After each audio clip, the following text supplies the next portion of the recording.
right? There's an issue too that we haven't really talked on yet. And Delaney, if I'm stealing the thunder of a future question, my apologies. But and I'm sure Nicole can speak about this a lot more clearly than Mike and I can. But the issue of onboarding in a pandemic has been huge challenges for companies, right?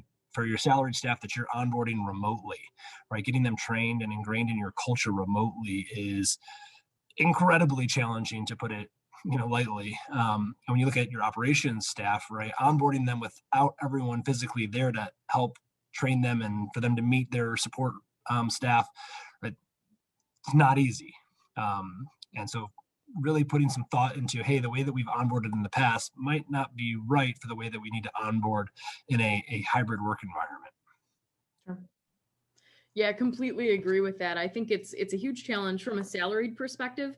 How do you engage someone in a culture when you're literally at home alone? You're not working side by side with your coworkers. That's been something that we've thought about a lot as we've onboarded some salaried staff members and things like that. And really it boils down to communication. I think that's a point that's been brought up here a lot more. And something that I'm seeing on the salaried side for sure is that when you're working from home, yes, there are people that really enjoy it, but not every part of it is glamorous. I think you've got people that are struggling because they're home with young children and they have other, family circumstances that make it challenging to work from home. Or if you live alone and you don't have any other contact during the day. So what we've done more and more is kind of make a point to check in on each other within our own teams and even outside of our teams, just to check in and say, hey, how are you doing? How are things going? Do you want to talk for 5 minutes? Show me a new picture of your dog, whatever it may be, something to just have that personal relationship a little bit more.